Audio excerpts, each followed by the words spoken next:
Hey guys, what is up? SuperKmanrocks here, and I am here with my Week 1 2022 Spring Split for the LEC reactions, overview, analysis, all of that fun stuff. The offseason is over, and it is time for the games to actually begin. I'm very excited to be talking about it this week. A lot of fun games from the Super Week here to talk about, so I'm excited to get into it. A little bit of housekeeping first. If you guys did not see my power rankings video, my offseason analysis, any of that stuff for the LEC, that's going to be linked in the iCard up in the top right now.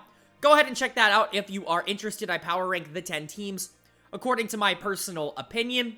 I'm going to be referencing some things from that video in this one, so it's not requisite viewing or anything like that, but if you're at all interested in how I view pretty much all of the players that we'll be talking about in this video, at least going into the year, go ahead and check that video out. It's going to help a lot. But I don't want to waste too much time. We have 15 games to go over because of the Super Week, so let's not try and waste too much. Let's jump right in to the first series of the year, the first game of the year, and that was the defending champion Mad Lions taking on Team Vitality, the new super team, in what was a very strong win for this Mad Lions team that has basically reconstructed itself in the offseason. If you're curious about what you're seeing on screen right now, you're seeing a list of both of the teams. One player will be highlighted in green. That will be my player of the game. One player will be highlighted in red. That will be my personal dud of the game. At the end of the week, once we go through every single game, I will also give my opinions on the player of the week and the dud of the week in terms of the entire LEC. But we'll save that for the end. Let's just talk about Mad Lions versus Vitality right now. A really solid win here from a Mad Lions team with a very interesting draft, and just everything around this game was really, really fun. So I guess we'll start with the draft. A very bold draft here for Mad Lions. Definitely something that they went into this game with a ton of confidence, believing that what they were going to play, it was essentially irrelevant what Team Vitality was picking. They blind picked the Yasuo, you pick the Karthus bot, and you just say, what do you got for us? You know, we're going to play this, and we need you to respond. And Vitality with a more standard draft, the Akshan mid is definitely interesting. It's something we're not seeing a ton of globally, but Perks pulls it out here, and it absolutely does not work out. Perks showing a lot of the bad traits that he showed in North America last year, getting caught out for absolutely no reason. Not necessarily dominating in lane like he used to in the mid lane. Not a great showing here from Perks. He is going to be my dud of the game. But a lot of that is also due to how well my player of the game in Elyoya played. Just complete map control here from the Diana. Everywhere. Absolutely everywhere. Kept pretty much the entire team safe for the majority of the game, which is really important for something especially like the Karthus. Because Karthus essentially did nothing for 25 minutes and then pressed the R button and almost deleted Team Vitality. And that's really the big thing, right, is Diana needs to control this matchup early against Viego because Mad Lions indefinitely outscales. I mean, maybe other than the Akshan. The Karthus is going to do so much. And then the Yasuo with Diana combo is really, really tough to deal with if Akshan isn't able to be completely mobile. And the Renekton and Nautilus obviously help a lot with that. Jhin obviously not known for mobility either, I would say. And so just kind of a difficult proposition here for Vitality to take care of it if this game does not get ahead for them, and it doesn't. It absolutely doesn't. So, really solid win here for Mad Lions. Really want to point out Elyoya as being phenomenal. Kaiser was also really good on the Nautilus, and then Unforgiven played this about as well as you could have on the Karthus. Not a pick that I'm super high on in general, but obviously in fringe cases it can work, and this was definitely one of them. Moving on to Game 2 of Day 1, which was Rogue taking on SK Gaming in a really solid win here for Rogue, kind of proving that maybe the downgrades in the offseason weren't as extreme as maybe me and some other people were making it out to be. They looked really good here. My player of the game is going to go to Comp, and Comp is someone who I definitely was down on going into the season here. I had him ranked as the worst AD carry coming into spring. I really have not liked what I've seen out of Comp going into 2022, but he looked good in this game. A little bit, got down a little bit early, but did a good job of staying composed and being able to come back. really was important in those quote-unquote late-game team fights. The team fights that essentially ended the game. I want to give huge props here, though, to the top side. Mostly Ornn and Xin Zhao here on Odoamne and Malrang. Really, really, really good game from both of them. Malrang showing why Rogue felt comfortable enough to replace Inspired with him. Not that they necessarily, quote-unquote, replaced him, just, you know, I can see why they may think that that's not a huge downgrade. Malrang looked really good in this game, completely out-jungled Gilius, who, on the Jarvan, just made some really head-scratching plays. Early season Gilius can definitely be a question mark every once in a while, and we definitely got that in this series. We'll get to that, but big shout out to Odoamne as well, who, in a traditionally really bad matchup here for the Ornn going into the Gwen, did pretty well. And honestly, one lane. Odo's really good at Ornn. We've seen that in the past. One of Odo's best champions for sure. But Odo just had a fantastic week in general. Really could be one of the best players in the LEC this split. Genuinely. If things continue like this. Odo's always been one of my favorite players, and he's having a phenomenal start to the year. But big shout out to Comp. Big shout out to Malrang and Odoamne. They played really well. That's not to take away from Larson and Trimby as well. They also played well, just they were kind of the big standouts. On the SK side, just not a lot of proactivity. Gilius dying a lot. Way too much. Gen X kind of getting destroyed in lane. And then Certus really just being completely useless on the Vex. Jezu and Treats got a little bit of a lead early, but weren't able to really do anything with it. Comp eventually on the Jinx is just going to get stronger. And that's what happened. The Jinx just kind of became too much of a problem. Nobody could really deal with it. They're going to have to figure something out in the early game if they really want to not be one of the bottom two teams like I projected them to. They just kind of had no agency early. Of course, a lot of that is just gonna be due to your jungle losing so hard, but even then, you would hope that your lanes have some sort of, 1v1 prio, your solo lanes, anything like that, and you just didn't have any of that this game, even in matchups that are theoretically much better. Gwen into Ornn is something the Gwen should win. Vex into LeBlanc is something that Vex should win. But neither really did their job in that kind of way. So, definitely some concerning things here from SK, but overall, really good win for Rogue, and they had a fantastic week, which we'll get to later, but overall, this is a solid win for them, and, to do it in under 30 minutes, the Rogue time myth busted, I guess, is a good sign for them. Moving on to the third game of day one, it was Excel taking on G2 in what was definitely the most interesting game of the split up to this point. Not that there was much competition in that regard, but a very, very fun game here between two teams that honestly were really even for a lot of this game. This is, I think, the first series or the first game in the LEC where my player of the game does dispute with who actually got it. Targamas did play phenomenally, and I definitely understand why he got player of the game. 0 deaths in a game like this is absolutely ludicrous. He really did smurf those fights on Lulu, but I don't think G2 wins this game without Jankos. So for me, Jankos is getting the player of the game on the Xin Zhao. You typically don't have a lot of late game pressure, team fight pressure as Xin Zhao, I should say. But Jankos did a really good job of making himself very important in those team fights, and then obviously the 50-50 Elder was incredible. It basically won G2 the game. So big from Jankos there. Overall, just a pretty good game from G2. Some interesting plays from Broken Blade. The one that comes to my head is the TP and then immediate stopwatch when nothing is being directed at him. Certainly an interesting play, but I do like to see the Corki in the top lane. I think it's a very, very intriguing pick that I honestly would like to see a lot more of from other people. Into something like the Gangplank especially, he can be really, really safe early, and then can just scale up into late game, and you're going to be Corki late game. It's going to be fine, so honestly, do enjoy the Corki top pick. It didn't necessarily work out in this game, but overall, I think it's good. Bot lane did play really well as well. The Jinx Lulu is a strong lane. You're going into a lane that I think has been significantly weakened this offseason, which is the Lulu Nami, or the Lucian, I should say, the Lucian Nami. Which is a lane I just don't think is that good anymore, and we kind of saw that here. Jinx Lulu just outpaced Excel. I wouldn't expect that lane to get played a ton more. I'm also not expecting to see a lot of Malzahar either. Just overall kind of a weird draft from Excel. My dud of the game is gonna go to Marcoon. Although Marcoon did good things, Marcoon also did bad things. And I would say Marcoon's, like, the macro, I would say, is probably the reason Excel lost this game. Whether or not that's Marcoon's fault, right? Him as the jungler, when it comes to objectives, you are going to kind of at least semi-place some of the blame on him if you're just losing around the map, right? And that's kind of what happened to Excel, is G2 was just better at every objective, and it got to the point where there was really nothing Excel could do except, you know, pray for a 50-50 at Elder, which Jankos won. So, kind of an interesting game. Excel played fine up till that point. I'm just not a huge fan of this draft. The Lucian does almost nothing into the Jinx after like 20 minutes. Just not a fan of that pick. The Malzahar into LeBlanc, I guess I kind of get, but he's going to get absolutely deleted by Corki Jinx.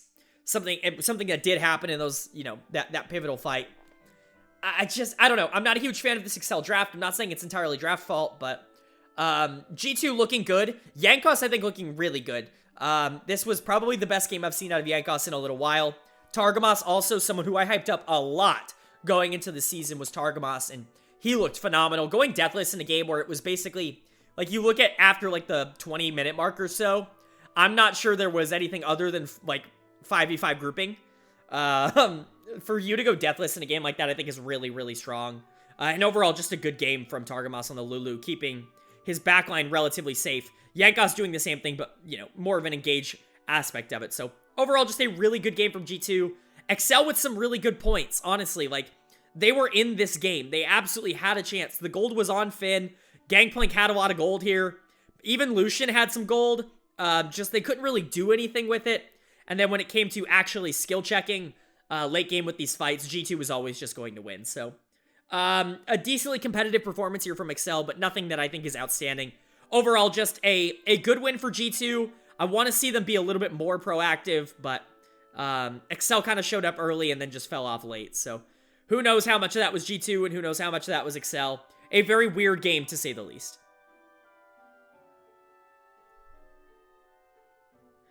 Moving on to a game between two teams that, quite frankly, neither of them really won this game, if we're being honest. We're talking about Astralis versus Misfits. What a game. This was a game. This game happened. How do I talk about a game where both teams are in a constant struggle of, we both want to lose more, but who's really going to lose more? It turned out Astralis wanted to lose the most, and props to them, you know, really happy for them. Not a good game from either team here, especially Astralis, who just looks completely and utterly inept. I honestly don't even really know what to say about them. We'll start with Misfits first. There are some positives here for Misfits. The Diana-Yasuo combo did eventually work for them. It didn't really do too much. VTO is kind of hard smurfing these late game team fights. He makes some really weird plays in lane. But he did play really well in the team fight. Hirit also played well on the Aurelia. And then Bursa had some pretty good engages here on the Nautilus. But outside of that, man, this was just a weird one. Not much to talk about, honestly, as a good for Misfits. I'm trying to think of positives. VTO played the late game team fight well. So did Hirit. Those two basically won the game for Misfits. So VTO does get my player of the game. Although it very much could go to Hirit, even though he, you know, lost lane to White Knight. It could go to Mursa, who was fine on the Nautilus. Nobody played exceptional this game, to the point where I feel super confident about giving anybody player of the game. As for dud of the game, this could go to almost anybody on the other side.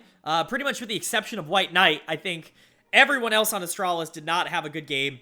You could definitely give this to Dior in the mid lane, here on the Vex, who was basically irrelevant.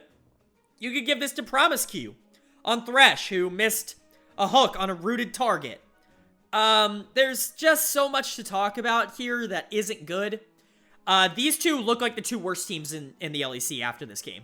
And Misfits will obviously look better as the week goes on, but man, Astralis might go 0-18. Like, I firmly believe that this team is really, really bad. Promiscu looks like not even an ERL level support right now. Dior did not have a good introduction into the LEC. Kabe, I don't think, has made a not terrible play in, like, I don't know, a year and a half. Just not a good look here from Astralis. Definitely not something I'm excited about. For Misfits, at least you get the dub, right? That's probably the most important part here, is you start the year 1-0 even with the fact that you've probably just played what might be one of your worst games of the entire split. So, definitely a positive side to Misfits there, but man, this game was ugly. Our penultimate game in day 1 here of the Super Week was a debuting Team BDS taking on Fnatic. Adam taking on Upset. Whatever narrative you want to drive around this game, it was definitely one of the more anticipated of the entire week. How did it go? Well, it went in Fnatic's favor pretty easily here, mostly due to Hylissang, and also potentially even maybe Hylissang. This was just a bot diff to the extreme, in my opinion. Hylissang going deadless on Rakan. First of all, Hylissang on Rakan. Why? Why are you letting that through? I thought we learned last year that it seemed like every team learned last year, well, I guess we have to ban Rakan, right? That's what we do. But obviously BDS, new to the league, they don't know all the rules yet, so they didn't learn to ban Hilly's Rakan. They let it through. Hilly goes deathless, which is like a gross sentence to say out loud. Upset absolutely pops off here on the Jhin as well. I don't want to just completely put it on Hylissang. Upset and Razork also had really phenomenal games here, but really this was a bot lane show. This was Upset and Hylissang being the best bot lane in Europe by a lot. And they absolutely obliterated Xmatty and Limit. I was really high on Xmatty coming into the year. This is a pretty brutal start to the year, but again, you're playing the Lucian Nami, a lane that I just don't think is very good anymore, mostly because I don't think Lucian's very good anymore. And it just gets obliterated. Hylissang with complete proactivity on the map. They win bot lane. He can roam mid. He can help. Adam starts roaming bot lane on the Darius pick. By the way, the Darius is interesting. Adam starts roaming bot lane on the Darius pick for what seems like just the memes. Gets absolutely nothing out of it. Wastes a ton of time. Wonder gets a ton of farm in the top lane. This was just a really bad game from BDS, honestly. In the bot lane, it was Hylissang being the best player on the Rift and Upset not being very far behind him. And then pretty much everywhere else, it was just BDS not having any sort of macro awareness, and it almost felt like, to a point, not even taking this game that seriously, which felt very odd. Definitely a good win for Fnatic, who had a phenomenal week, and they are the other big super team. They definitely seem to be gelling, at least a lot more than someone like Vitality. They seem to be together, all good to go. The Twisted Fate pick definitely worked here. It was pretty much exactly what Humanoid needed to get on the map and get around and help out, you know, the Jhin, who got really strong, the Gwen, who got a lot of gold. Just in general, the Xin Zhao was also very important. Honestly, just a good game here from Fnatic top to bottom. For BDS, I don't think anybody on the team looked particularly good this game. I guess if you had to say something, I don't think Syncroft was that bad on the Viego, which is a good sign. Syncroft was someone I was a little more concerned about in the transition here to the LEC. He was fine in his matchup with Razork. The Viego-Xin Zhao matchup was pretty even, I would say, and so Viego, you know, being able to do stuff isn't too surprising. Nuclear Int wasn't terrible either, although he would have a little bit of a game later in the week, so we'll get to that. But yeah, overall, I think the biggest problems here were top lane kind of getting super far behind on that bot roam for no reason, and then bot lane just getting, quite frankly, utterly destroyed. I shouldn't need to say it, but Hylissang's my player of the game. Xmatty is my dud of the game here, if you're listening. And yeah, just not a great game here from BDS, but it's definitely a good sign. Fnatic look like probably the best team in the LEC right now, and a lot of that has to do with, you know, them probably having the best bot lane in the West. That's going to wrap up day 1, so we're going to jump into day 2 here, and that was kicked off by Rogue taking on Misfits Gaming in another really solid Rogue win here, which kind of shows off the same thing, a lot of the similar things that we saw in game 1 from them. And then Misfits also kind of showing off a lot of the similar things we saw in game 1 from them as well. So a really interesting game here. A lot of good things to talk about from Rogue's side. Most notably, Malrang looking really, really good here in the jungle on the Jarvan. This is a pick that we know Malrang is comfortable on. He's been playing it for years in the LCK. And he definitely pulled it out here, and he showed well on it against what is probably one of the bottom tier junglers in the LEC in Schlatan, at least from what we've seen from week 1. Malrang looked really, really good. A lot of people were really, really scared about him coming over here to Rogue to replace Inspired, but the first 2 games, and even the third one as well later on in the week, kind of show that a lot of that is probably just a little bit of fear of nothing, because Malrang looks really, really good. Not that he's better than Inspired, just that he looks to be fine. This was also quite a big gap in the top lane here. Odoamne with another really solid performance here on the Renekton going into the Gnar. Pretty much obliterated Here it had almost no cohesion and no anything at any point in this game. One of the worst games that we've seen yet this season. And he was one of their bright spots in game 1. So not exactly what you want to see out of Here. Really, if you wanted to summarize this game for Misfits, it was VTO trying his best to 1v9. And he's just not at that level yet. VTO is a really, really good mid laner. And he does a lot of really good things for this team, but he's not at the point where he can just be the only, like, strong player on your team and still win you the game. He was strong on the LeBlanc, but it just wasn't enough to actually carry Misfits to a win. When Here it was playing bad, Shalatan was playing bad. The bot lane also lost pretty bad. Big shout out to Comp and Trimby. I know I really, really criticized this bot lane in my power rankings. That looks to definitely be wrong. These two have very, very good synergy. Much better than Trimby had with Hansama, and better than Comp has had with pretty much anybody he's played with, including Lebrav. So, just a really, I mean, there's a chance that these two could be one of the more consistent bot lanes in Europe. They definitely are showing it in week 1 here. They're having a very good week. I'm definitely willing to admit when I'm wrong, and Comp will most certainly not be the number 10 AD carry in the LEC this year if he continues to play like this. This is another really solid game. Larson hasn't done much, and it didn't do much in game 1 either. He doesn't really need to. Odoamne is winning in top lane. Malrang is completely controlling the jungle, and Comp and Trimby are really strong. Larson can play Victor and just kind of scale, be a nuisance in team fights, and attack Misfits when they try to go for Baron. Anyways, player of the game is going to be Malrang in the jungle. My dud of the game is going to be Here in the top lane on the Gnar. Definitely not a pick he seems very comfortable on. I would not expect them to go back to it. It's not like Gnar is very meta right now. Anyways, a decent tank top laner, but there are better options than things like the Ornn or even like the Malphite. I think situationally are probably better. But yeah, just another really solid game from Rogue. Kind of similar to what we saw from them last year in the sense of, you know, they're able to get a lead and just kind of slowly end the game. Nothing really too flashy happening this game, just a lot of control, a lot of patience, and a really clean game from Rogue. As for Misfits, they look anemic in the first 2 games. 1-1 is definitely good for how this team has played. VTO did look good in the game on LeBlanc, but everybody else in this team really needs to get their act together if they want to have any success at all above being a non-playoff team.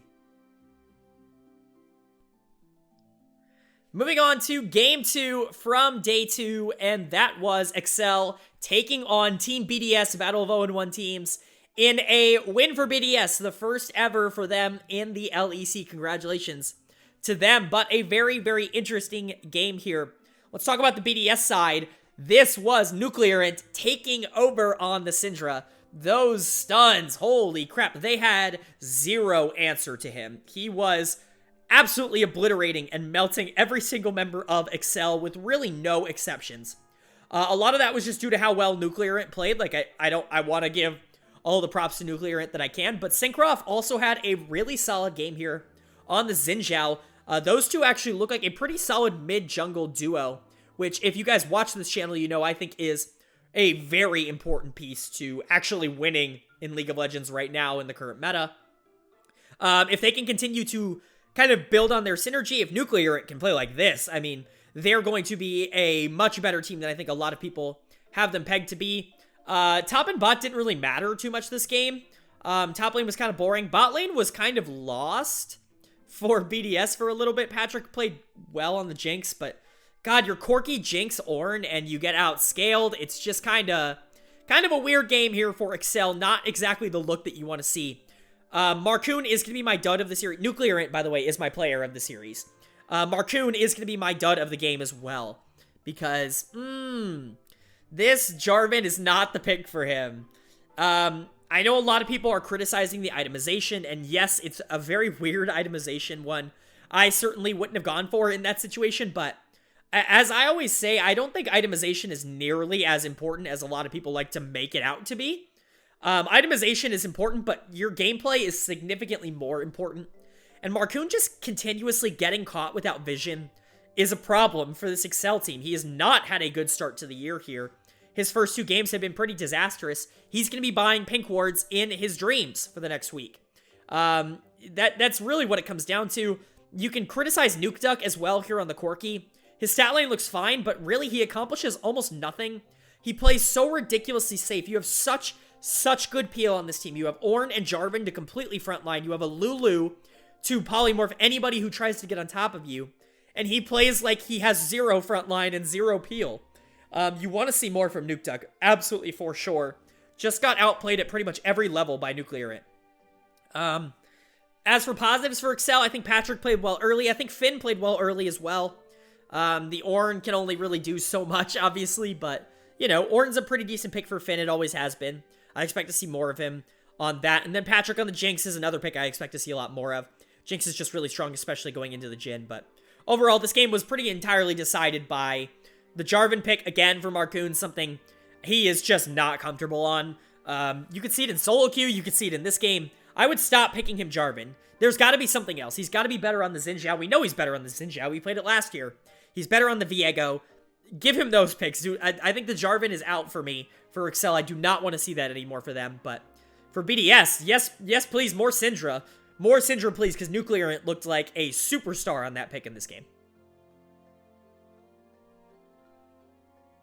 Moving on to the third game of day 2. Game 3 always seems to be the absolute banger in the LEC, and that was no exception here on day 2 as we saw SK Gaming taking on Mad Lions in a 55-minute game that SK was actually able to pull out the upset in. A huge win for a team that looked really anemic in day 1. So, wow, what to talk about here. First of all, I did give a player of the game, and I did give it to Treats because Treats played phenomenally on the Alistar. But the true player of the game here does go to Kadril, and we can all agree on that. Kadril absolutely smurfing the cast. I don't have to tell you how unbelievable it is to go 55 minutes of almost fully solo casting, but yeah, just an incredible performance there from Kadril, and to think he almost wasn't even on the broadcast. But moving into the actual game itself, a very long and interesting one. Both teams really playing essentially perfectly back and forth. A really good game here from Certus in the mid lane. But a lot of what we're going to be talking about towards the end is Elyoya inting at Raptors for the game. A very odd play to make on the full build Diana, indeed. But let's not take away from the fact that let's not forget Elyoya is a big reason why this game went 55 minutes in the first place. This could have been a much easier SK win if it wasn't for that Diana. So the Diana, the Jhin, and the Gwen, for me, were incredibly important reasons why Mad Lions were even in this game in the first place. One reason that they weren't, in my opinion, was this Yasuo play from Reeker. You gotta see more from Reeker. He had a really good first game of the year, but he comes back here, they run back the Diana Yasuo, and it doesn't work nearly as well. Reeker doesn't get those amazing engages. You have a team comp that is significantly better at dealing with Diana Yasuo. You have Alistar knockups, you have Ezreal dash, you have Gragas disengage, you have Corki. It's really difficult to actually get onto this SK Gaming team. Saw that with Diana and Yasuo this game, just not a ton of combo potential from them. So Reeker is going to get my dud of the game here. Just because you can't be picking Yasuo blind like this into a comp that's going to very easily be able to disengage you, which is essentially what happened. But really big shout out to Treats here on the Alistar. Those Alistar engages are nuts, and even the disengages were nuts. Also shout out to Armut on the Gwen. They were probably the 2 best players in this game. Not that Certus didn't play well, or that Jezu or Jenax didn't also play well, but I think Treats on the Alistar and Armut on the Gwen are the 2 that really stood out to me as like really solid performances. So overall, a really important win here for SK. A team that looked really bad on day 1 comes back and beats a team that just beat one of the super teams, one of the teams we've all been talking about for a while. And even Mad Lions, it's not like they didn't just win back-to-back splits last year. You know, this isn't some nobody team. It's a really big win here for SK. For Mad, you're going to chalk this one up to unfortunate draft and then, you know, just a silly mistake from Elyoya to end the game. But overall, you know, I'm not going to punish Mad too much for a loss like this. Both teams were really close throughout most of it, and it really did just come down to one play. So, not going to punish Mad too much, but, you know, great on SK for staying in it and really being able to compete with the team of Mad's level for so long. Moving on to the fourth game of day 2, it was G2 Esports taking on Astralis, and a much-needed win here from G2. Not that it was really ever in doubt going up against Astralis, who is the worst team in any major region. I'll say it. I think they're worse than any team in the LPL. I think they're worse than any team in the LCK. I think they're worse than any team in the LCS. I don't think I've seen a team be so anemic in terms of macro, in terms of micro, pretty much anything that you want to talk about. Astralis does not have it. And not a great sign for their season, but let's talk about what G2 did well here. Let's start it off. Jankos was the big star of Game 1. Well, Broken Blade's the big star here of Game 2. An absolutely phenomenal late game fight here from him here on the Graves. And I know a lot of people think that I absolutely hate Broken Blade, and I think he's this bad top laner, and, you know, he's not going to live up to any sort of good promise on G2. A lot of people get that opinion from me. I put him just below Odoamne in my power rankings of top laners, which alone should tell you how good I think Broken Blade is if he's below Odoamne. But people act like I'm saying I'm better than him. I'm not better than Broken Blade. Broken Blade's a really freaking good top laner. Broken Blade's phenomenal, and when he gets resources, he can be really good. He just had... The problem with Broken Blade is that he can tend to overplay.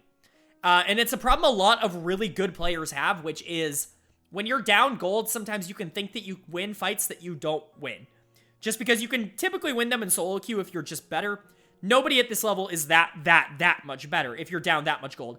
Broken Blade can tend to take fights that just maybe aren't great and lose his team more pressure. But when he's ahead, I don't know how many better top lane carries there are in the West than Broken Blade, like when he has gold. And he got gold this game on the Graves. He looked really solid. This is a pick he's always looked really good on. The Kennen was basically a non-factor for White Knight against someone who I hyped up in Game 1. Didn't have the same kind of impact in Game 2. And then the bot lane. Let's talk about the Seraphine Pyke bot lane here. It's almost an initiation at this point to have to play Pyke for G2. And that's essentially what happened. The Seraphine Pyke absolutely dominated. This was huge support diff. Targamas still unkilled. No deaths. Deathless in the LEC. Or at least in this stint in the LEC, I should say. Looking really good here on the Pyke. Absolutely just outclassing Promisq. Broken Blade is my player of the game. Promisq is my dud of the game here. Should be no surprise. This bot lane for Astralis is bad. Like, really, really bad. Kabe and Promisq very quickly looking like the 10th best bot lane in the LEC. Dior not looking much better in the mid lane. Cap's not even having that good of a game. Cap's kind of making some weird plays, but the really, really clutch blue ward that basically saves the game for G2. Or at least, you know, I wouldn't say because it's not them throwing the game, but, you know, a really clutch blue ward that helps them win the game there towards the end. Dior not looking good. Zanzara not looking great. Overall, I just don't see a lot of upside on this Astralis team. I really don't see where you're gonna get any sort of non-10th place growth. Bot lane looks terrible. Top lane is fine, but White Knight's not really a carry. Dior has not started off his LEC tenure with any sort of success. And then Zanzara's really been a non-factor for 2 games now, so not good from Astralis. But for G2, really, really solid, and it is the newcomers. You know, Jankos and Caps had fine games, but really the 3 most important members of the team in this game were Broken Blade, Flacket, and Targamas. And that's really, really good to see if you're a G2 fan. For them to start off 2-0 here to start the week is really, really good. For Broken Blade to have a really nice game of Graves here to kind of boost his confidence is really strong. Targamas is playing out of his mind as well. Just a really good look from G2 overall.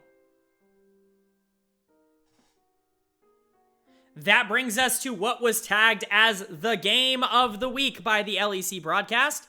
And it did live up to the hype, at least in my opinion, it absolutely did. That was the 2 super teams colliding, Team Vitality taking on Fnatic in a very, very fun game and a good win for Fnatic here. Mostly off the back of Wunder playing what was one of the best games anyone in the world has played at this point in the season. That Gragas game was absolutely ridiculous. I mean, just nuts. I'm not even going to talk about... I mean, I will, because I'm talking about it right now. But the tower dive top lane isn't even just it, right? You know, the tower dive top lane happened. He completely outplays the situation. Looks like an absolute beast. But even in all of the team fights, he is perfectly peeling for upsets Jhin. His casks were fantastic at setting up Viego ults that got resets, that basically just snowballed the game out of control. I mean, he was keeping the backline safe. What do you want? He was tanking so much damage, all while being Santa Gragas. I mean, this was one of the most unbelievable Gragas top games I've seen in a very long time. Wonder just being the best player on the Rift. No question. Pretty much like Hylissang was in Game 1 on the Rakan.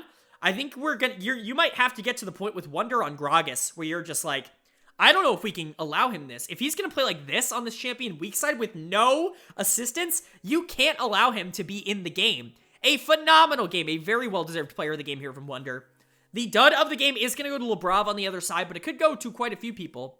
It could go to Perks on the Twisted Fate, who did utterly nothing. It could go to Alphari in the top lane on the Renekton, who was part of that play that just did not work out. It could go to Selfmade on the Kiana, although he kind of makes up for it in team fights a little bit. Just not a good game from Vitality. They are a team that I think have correctly been identified as a team that really is relying on topside to really get ahead and get leads to do anything. And when Alphari and Perks are not doing that, you try in this game, but it didn't work. Wonder was better than Alphari, that's for sure. And Perks does almost nothing. Selfmade can't really get that much of a lead here on the Kiana going into the Viego. I don't know how this team has a ton of win conditions. Carzzy is fine, and he's a good player, but he's never really been that carry. He's never had to be that carry in the LEC. He's always had players around him who are more suited to that role. He's always been a very good complementary AD carry, and he was that this game. He did get pretty strong here on the Jinx. It didn't really matter because Wonder was so ahead that the Jinx was basically tickling the Gragas. Couldn't do really any damage to the backline, but it's not like Carzzy had this terrible game on the Jinx. You just had no pressure anywhere else on the map. Fnatic had pretty much everything, even with the gold lead. And I'm acknowledging the gold lead here for Vitality, right? Even with the gold lead, Fnatic always felt like they were 2 steps ahead, and it always felt like they could outplay whatever situation was happening. And that's not a good sign for Vitality. That is not a good sign at all if you're a Vitality fan. So, fingers crossed you can get Alphari, Perks, and Selfmade kind of on the wagon, at least a little bit, because they certainly aren't at the start of the season. As for Fnatic, what can I really say? This team is a super team, and they're playing like a super team. Upset and Hylissang are the best bot lane in the LEC, period. They still played like it this game, even though, Carzzy did get strong and it wasn't some, awesome game. Hylissang on the Zillion still looked really strong. Wonder obliterated on the Gragas. He basically won the game 1v9, even though it wasn't a 1v9. He could have, I'm sure, if it needed to. And then Razork and Humanoid did their jobs. Wonder doing a lot to help Razork get resets, and Humanoid doing a lot of damage on the LeBlanc to help set up for the Jhin. Really, it was overall just a really solid game from Fnatic, and really everything you wanted to see out of them. They look like the best team in the LEC, and everything that they were hyped up to be. Their counterparts in Vitality, on the other hand, definitely not so much. That lets us jump right into day 3, and our first game of the last day of this Super Week was Team BDS taking on Misfits Gaming in a kind of needed win here for both teams, but it does go out to Misfits overall. A lot of that has to do with the jungle mid synergy that did kind of really step up in this game. VTO is honestly just too good for this Misfits team. If they even come close to playoffs, if they even remotely sniff playoffs at all this split, it's because VTO really is just one of the best players in the league. He's playing like it right now. He played like it last split as well.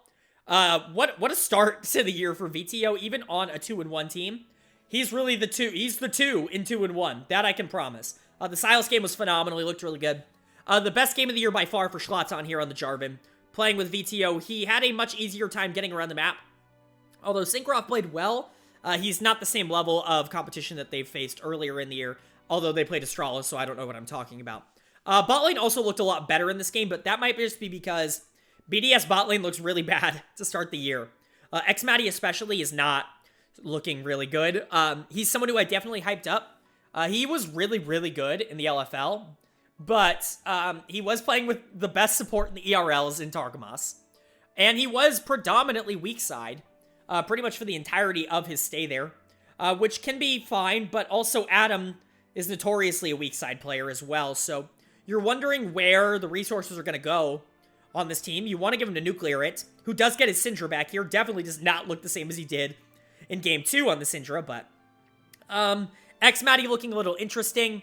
Definitely not someone that I'm super excited about. I'd like to see limit on more engaged champions, maybe, as opposed to the Yuumi. Just maybe don't put... I don't want to say there's a lot of pressure on Xmatty, but he clearly isn't the player that can step up and do 4 to 5k damage in a fight with a Yuumi on his back right now. He's just not that guy in the LEC yet. Maybe he never will be, but he's definitely not right now. And so I think you need to kind of maybe tailor your strategy to something different. Maybe instead of the Yuumi, you go with something like a Leona. You still pick the Ezreal, but you set up your... You maybe go for a more carry pick in the mid lane. Or you go for something a little bit more teamfight oriented in the jungle. Just something, right? Something that's not Xin Zhao Syndra, and then the Yuumi sits on the Ezreal, and you're kind of really hoping the Ezreal puts out all this damage, and Xmatty's just not going to be able to do that right now. As for top lane, we can talk about Hear It. I don't really want to bash on him too much, because if you saw after the game, he was obviously very frustrated with himself, and, you know, I'm someone who can definitely relate to that. I don't want to bash the guy too hard. He obviously knows he didn't have a great game here on the Jace. Maybe misjudged some of the damages from Sion in the top lane there, just in general. Didn't have a great game, but Hear It is someone who had a really good summer split. And just because he hasn't had a great week so far doesn't mean that I don't believe he can bounce back. If you can get a good solo lane duo here between Hear It and VTO, I think this Misfits team is looking a lot better. Right now, it really is the VTO show, but if Hear It can kind of get back to some of those summer performances, I think they're going to look a lot better. And like I said for BDS, really, it's just about can this bot lane not be such a hindrance for the team like they were today. Because they absolutely were, and there's really no other way to put it. Love Xmatty to death, hyped him up going into the year, but he has to be better if this team wants to win more games. Other than that, like I said, VTO's player of the game, Xmatty is the dud of the game. Not too much to say outside of that. Misfits going by some miracle 2-1 to start the year. They're going to be incredibly happy with that. But the season is by no means over for BDS. Just kind of a rough start overall. Moving on to the second game of the last day here, it was Excel taking on Team Vitality in a battle of the 0-2 teams. Who's going to go winless in week 1? And it is the super team here in Team Vitality. Excel picking up the big win here, the very much needed win here. What an interesting game. Let's talk about Excel first, because I know everybody is talking about Vitality when it comes to 0-3, but Excel did a lot of things right this game. This isn't entirely just about Vitality. I want to give a huge shout out to Finn. Finn is someone who was criticized endlessly last year for his time on CLG as, let's be honest, what was one of the worst players in the LCS last year on a team that was an absolute disaster, yes, but he did not play well at all. He comes back over here to Europe, signed by Excel. A lot of people see this as a downgrade to, to last year to Crazy, but he comes in and he looks good. He looked really good in this first week. He's one of the big bright spots, probably the brightest spot of this Excel team in week 1. He's probably looking like the best player on the team. His Jace damage this game was actually unreal, and it was a huge reason they won in general. I know Patrick, I think, got the official player of the game here on the Xayah, and Patrick did play really well in those team fights, but golly, the Jace poke is absolutely absurd, and Finn deserves player of the game. I don't care what anybody says. In a battle of the two NA top laners here, Finn did beat Alfari, and he beat him by a lot, so big props to Finn. A decent bounce back game here from the Excel bot lane as well, who have kind of started the year really quiet. They haven't necessarily been a problem, but they haven't necessarily done anything overall great. And while I would say that kind of continues on in this game, I think Patrick and Adviena had a much better game in this one than they did in either of the first two. I'm definitely still a little bit concerned about the mid-jungle duo here. Marcoon still not having complete map control in the Xin Zhao into the Viego. Again, a matchup where you theoretically should be able to duel him early. And then Nuke Duck, I think, was 0-0-0 until like 20 minutes on LeBlanc, which is just like unacceptable. Nuke Duck's got to figure out how to not be that anymore. I know that's Nuke Duck's playstyle. I know it's been Nuke Duck's playstyle for, what, 8 years now? But on LeBlanc, of all things, really, come on, man. So, yeah, Excel looks good. Finn looks really good, and the bot lane looks like they're starting to get kind of back into the groove. A team that does not look good right now is Team Vitality, who just don't really seem to have an identity. Like I said in their game 2, this team is very fundamentally built around their top side winning 1v1. Alfari beating whoever he's going against, and Perks beating whoever he's going against. Perks did not do that this game. Perks looked kind of lost on the Vex. He's now played 2 of the new champions in the first week of LEC, and both times he has been the dud of the game here. Akshan in game 1, and then Vex here in game 3, but not a good week here from Perks. Not a good game here from Alphari either on the Wukong. Pretty much getting trounced by the Jace. These two were the problem this game, and that's really concerning as a Vitality fan. Perks definitely had those moments last year, and Alphari kind of did as well, but you were just... A lot of this team is banking on the fact that you're going to get the best possible version of those two players, and right now you are certainly not getting that. Carzzy and Labrov are not a carry lane. Carzzy did get gold this game, although they weren't intended to. You know, you're playing Jinx Thresh and Desire Rakan. Not really something that you're going to be able to win early, but, you know, still fine from Carzzy. I think Carzzy, unironically, has been the best performing member of this Vitality team through the first week, through the first 3 games. Carzzy is really the only one who's shown any ability to fight late game. Selfmade's made some plays, but he didn't really make any this game. Overall, just a really lost look from Vitality. They don't seem to have any macro presence at all. They need to figure out whatever the problem is, and they need to fix it now. Because they can't afford to go 0-5. They can't afford to go 0-6. Because at that point, you're looking at a season that, at best, you're barely scraping into playoffs. So, whatever the issue is, you gotta fix it. You gotta fix it now. So, good luck to Vitality. I hope that you can turn it around, because everybody wants to see the battle of the 2 super teams in EU. Everybody wants to see their teams be at the best. But, Vitality just isn't that right now. As for Excel, Finn looking really good this week. A lot of good things to hang on him. I think this Excel team might be a little bit better than people have them tapped to be after what was kind of a rough schedule in week 1. So, I think Excel could be a little bit better than people are anticipating. And, thoughts to Vitality. Hopefully they can figure it out. Moving on from some teams that maybe didn't play to expectation to 2 teams that played exactly to expectation, we see Rogue taking on Astralis here in Game 3 of Day 3. And as predicted, it was the fastest game of the week here in just 24 minutes, with Rogue obliterating the poor defenseless Astralis team. That continues to not be good on every aspect. I almost feel like there's not much for me to say at this point when it comes to Astralis, so I'll talk about Rogue. There was a funny Twitter exchange between Malrang and Zanzara. I'm not going to talk about it. If you want to, go look it up. Malrang really proved that to be hilarious. Also, stop trying to fight Victor, I guess. I don't know what the takeaway from this game is. Dior not looking good on the Akali. This is a pick that Dior is a lot more comfortable on. He plays it into Larsen's Victor, and Larsen just obliterates him. Larsen's my player of the game here on the Victor. He did so much work in this game. I know a lot of people want to give it to Odoamne on the Jace, and for that I understand. But for me, Larsen's Victor went absolutely nuts. Comp played really well on the Jinx. He had a great first week of LEC. Just, I don't know what to say. Rogue looks dominant in this game. Every single lane won, and every single lane for Astralis lost. You can look at the scorelines and be like, it's not that bad. Kabe, look, 3-1-1. 0 map pressure. I'm not sure the Jhin did anything this game. Of course, a lot of that has to do with the fact that Promiscu did not have a very good game here on the Leona. I know, and, I'm not going to be the first or the last person to bash Promiscu about, playing in the LEC, but, obviously Astralis sees something in him that they like, some sort of leadership quality. He doesn't really have the mechanics to be in the LEC, but clearly, whatever they saw in him last year, they liked it enough to keep him around going into this year. So, I'm just going to assume that they have a plan here. He was really, really bad in week 1 for what is the worst team. Dior was a very close second in week 1. He was also not good at all. But again, this is a guy who started playing professional league literally last year. He has less than a year's worth of experience in professional league, and he's currently playing in the LEC. And, he's playing like it. Like, he just plays like he's not ready. And it doesn't seem like he's ready. Zanzara doesn't look that good. He got completely out-jungled by Malrang. White Knight, while I've been hyping him up and maybe he's better than the players around him, really doesn't do anything on this team. Not because he can't.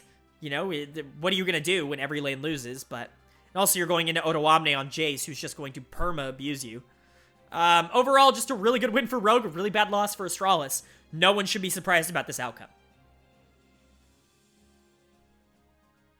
Moving on to our second to last game that we'll be talking about in today's video, we've got a matchup of classic LEC European teams. I guess not LEC, but classic European organizations here for League of Legends. We've got SK Gaming taking on Fnatic. And Fnatic going 3-0 in week 1? That's not how the script is supposed to go. Jokes aside, very, very fun week here for Fnatic. And another awesome game from Hylissang, who absolutely dominated on the Thresh. I know you can't give him Rakan. You steal away the Rakan, but you let him get the Thresh that, haven't you guys heard, he hacked in the code. He has it magnetized to you. Every time he throws out a Q, he can't miss it, clearly. And I know he tries to int, but even then he does it poorly. Jokes aside, great game here from Fnatic. This was, while game 2 was really a topside affair, Wonder really taking over, and then upsetting Hylissang kind of in game 1. Game 3 was a lot more of a balanced effort. It was Hylissang playing really well, but it was also Humanoid doing really well here on the Victor. This was kind of Humanoid's game to shine as the main guy, at least outside of Hylissang, who looked absolutely dominant. And Upset also still looking really good on the Aphelios, I should say, but even Razork in those late game teamfights on the Lee Sin was absolutely styling mechanically. This is one of the most fun teams I've watched play League of Legends in a very long time. This team has the upside of pretty much anything you could ever imagine an LEC team could do. This team has the upside of top, 4 in the world. Maybe even top 2 if things go absolutely right. Obviously, it's hard to make that call after 3 games or anything like that, but this should be your LEC favorite until proven otherwise. Because you look at the mechanical skill of 1 to 5, Wonder, Razork, Humanoid, Upset, Hylissang, you may not be looking at a better mechanical 5 in the West, maybe ever. And that says a lot. There's been a lot of good Western League of Legends teams. This could absolutely be one of them. All of them look like they're on the exact same page as well. Their macro looks, amazing. Well, I don't particularly love, some of the macro plays that they make early. Even if they get behind early, they know how to come back. And Upset is such a good late game team fighter that you never really feel like you're out of it. Humanoid knows exactly what to do in those situations. Razork is a sneakily good carry player, but he's never going to have to do it on this team. But you put him on something like Lee Sin, he'll make a flashy play, and he'll win you a team fight that matters for the game. We saw what Wonder could do in game 2, and then Hylissang has been absolute money through the first 3 weeks of the season. He might be the MVP of the LEC so far, so obviously he's going to be my player of the game. My dud of the game is going to go to Certus in the mid lane. Really, no one played well on SK in this game particularly. I'm just not excited about how Certus played. Really, Certus is an assassin player. You put him on something like Zoe and you hope he can really overperform. Didn't quite happen this game. He couldn't quite get any sort of roams off. Want to give a small shout out to Treats here. I've been saying for a while I'm really interested in seeing what a player like Treats could do on a better team. And this is not a better team, unfortunately for him. He's still a really, really good player. And he's by far the best player this SK Gaming team has. But unfortunately for him, he's kind of going to have to deal with a rookie mid who isn't super comfortable on every matchup yet and can kind of just get outspaced. A jungler who is, as hit or miss as you can possibly get, and then an AD carry who's way too passive for his own good. So overall, I'm not a huge fan of where this SK team is going. Treats is really, really good, and he did have a good game here on the Rakan. It was support diff, but that has more to say about Hilly than it does about Treats. Treats was, again, the best player for SK in this entire game, so big shout out to Treats, but not so much to the rest of this SK Gaming team. As for Fnatic, congratulations to them on being able to gel so fast. I'm not saying they're crowned just yet. I'm not saying this team no way loses Spring or anything like that. Obviously, don't take anything I say like that out of context, but I still think that they're probably going to be the barometer throughout the rest of the year, that they've gelled so fast and they're so mechanically good that if you can be better than Fnatic, then you're probably a really, really freaking good team. But at this point, I don't know if there's going to be any team in the LEC that's going to be able to say that this year. That brings us to our final game of the 15-game Super Week. This is going to be one of the longer videos I put out for the LEC this year for sure, but the final game here, the Mad Lions taking on G2, and a really, really good win here for Mad to kind of end the G2 undefeated run, quote-unquote, here. Overall, just a really good game here, mostly from Unforgiven. Someone who I was pretty critical of the signing of going into this year. I watched a lot of SK Prime tape, but I didn't really find anything that I was super hyped about from Unforgiven, at least compared to maybe some other new ADCs coming in, Flacken being one of them. But man, I sure was proven wrong in week 1. He had a great week 1. He looked really good here on the Jinx. He was basically funneled gold early. I mean, I think he got 5 plates and a tower before like 13 minutes on the Jinx, which, yeah, you're gonna get pretty freaking strong if that happens, but even without that, he does look really good mechanically in team fights. I think that's really what it is for me. His champion pool seems to be very explosive. Obviously, we saw the Karthus in game 1, but he looks just as adept here on more traditional ADCs like Jinx that are more for late game carrying. His positioning in team fights is really, really solid, something that he never really was tested on. On SK Prime, it was more of just can you win in lane. He's going to be more so tested on his positioning in team fights. He's succeeded so far in the LEC. Hopefully that can continue. Another big shout out to Reeker here on the Corki. Obviously, you hit that level 16 power spike on Corki, and all of a sudden you're doing 10 bajillion trillion damage.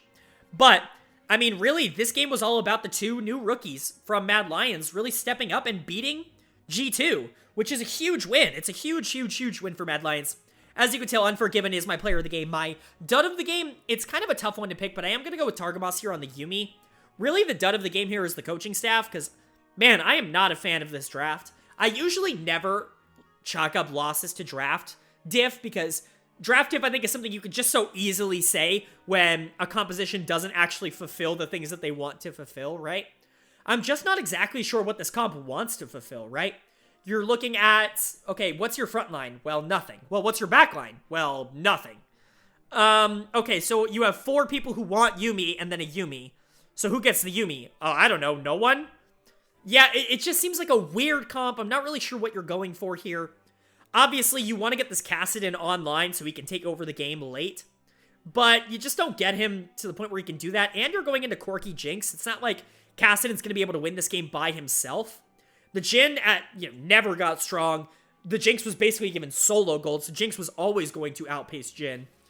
Akshan in the top lane going into Ornn, you're never going to get anything in lane out of that. And then Viego into Jarvan, it's pretty standard, but Viego's not someone who can just carry team fights.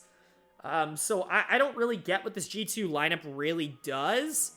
I think the players didn't play it all that well, although I don't think they were terrible this game. I think generally Mad Lions just played a better game of League. And yes, I think the draft was better. I don't think that was the entire situation or anything like that. I don't think a much better team will lose because of draft diff, but this is a very, very weird draft. And it's definitely a little concerning. I know G2 has the tendency to do this in the past, but they switched up coaching staffs this offseason, so I figured stuff like this just wouldn't happen as much anymore. But here we are, them doing whatever the hell this draft is. Overall, great win here for Mad. The rookies looking like huge pickups. I was hugely high on Reeker coming into the year. I thought him and Targamas were the 2 rookies that I was by far the most excited about seeing in the LEC. I thought they were the most LEC-ready rookies I had seen in a very long time. And Unforgiven is absolutely looking like he is on that playing field as well. He looked really, really good on the Jinx here. Obviously, again, like I said, he had a ton of gold, but he still positioned really well. He still did everything he needed to. Kaiser's still one of the best supports in the West. El Yoya's had a hell of a week. Armut's on a tank, but he still is Armut, so, you know, one of these days he's going to pull out some bruiser pick and carry on it. That's just what he does. Mad Lions is going to be a scary good team this year, and they're easily one of the biggest teams to watch in 2022. G2, still looking good generally. I think one bad game and one bad draft doesn't, like, completely eliminate the 2 really good games they had at the start of the year, especially Targamas. Just because he's my dud of the game here doesn't mean it was particularly bad. It's just kind of hard to really stand out on Yuumi when you don't really have a lot of good targets to jump on. So, as for G2, nothing really too bad to say. Just hope that you can maybe figure out whatever the problem is here communication-wise and shore it up for future weeks going forward. All right, that is it. That is week 1, all 15 games of the Super Week in the LEC covered. Hope you guys enjoyed it. What you're seeing up on the screen right now, on the left-hand side, you are currently seeing the standings in the LEC. If you see 2 teams with the same record, like in this case Fnatic and Rogue, at the top 2 with 3-0, they're just sorted alphabetically. No real rhyme or reason for that. Fnatic comes ahead of Rogue alphabetically, so they're above them. That's really as simple as it gets. On the right, you are going to see my personal power rankings after week 1 and how those have changed from my preseason power rankings. Let's talk about the biggest risers, the biggest fallers, and maybe some concerns that you might have. The biggest riser this week is going to be Mad Lions, jumping from 4 to 2 in my power rankings. Some shake up at the top because my biggest follower this week is Vitality, dropping down from number 1 to number 4. Not a good week for Vitality. 0-3. I still have them in that upper echelon because I do have faith that by the end of the year they're going to be there. I'm not going to completely give up on this Vitality team. I think I would be insane to. One of the biggest things that I preach here on this channel is don't overreact to week 1. A lot can happen in week 1 that isn't indicative of the rest of the season. We've seen a lot of teams go 0-3 in week 1 and be top 2 or 3 going into the playoffs. So I'm just going to go off of my evaluation still. It's hard for me to put them above Mad Lions and G2, so they fall down to number 4 here. Mad Lions looking really good. They do have that weird loss to SK. I'm just going to chalk that up to sometimes the best teams in the LEC just lose for no reason. Pretty much all of them do it. And so I'm going to say that's what happened here with the Mad Lions. To me, they seem like the second best team in the LEC, the second most consistent. If their rookies can really get on board, we know that their veterans are good. G2 still had a good week. Rogue is going to jump Excel here for 5 and 6. A lot of people are going to be mad that I have the 1 and 2 Excel team here at 6 instead of like Misfits or something. But realistically, I still think Excel is a better team than Misfits. I think a lot of people are going to argue with that, but if you ask me right now who I thought the better team was, I would say Excel. So Excel sits at 6. Rogue going up 1 does have a chance to go up even further. The 3-0 week was really good, although they beat some of the worst teams in the league. I'm going to need to see some higher profile wins before I bump them into that top 4. As for Misfits and SK jumping above BDS, I just was not impressed with BDS's youngsters this week, and I'm looking for a lot more out of them in the coming weeks. As for Misfits and SK, they just have a little bit of a higher floor than I think a team like BDS has, and I think nobody's going to argue having Astralis in 10th. Hey guys, sorry, a little bit of a post-production insert here at the end because I forgot to say who my player of the week and my dud of the week were. In general, my player of the week is going to go to Hylissang on Fnatic. He was the best player in the LEC this week. I don't think there's going to be much debate for that. Hylissang was phenomenal. He's my first LEC player of the week. My dud of the week is unfortunately going to go to PromiseQ on Astralis, but very, very, very close honorable shout out here to Perks on Vitality. I very much wanted to give it to Perks, but PromiseQ definitely was the worst player this week, but in everybody's hearts, just know that I wanted to give it to Perks. But that's going to be it. If you guys enjoyed, please, please, please go ahead and leave a like. It really does show me that you guys like this content. It really does mean a lot to me. So I would really appreciate it if you guys did that. I hope you're having a wonderful day. I hope you continue to have a wonderful day, and I will see you all later.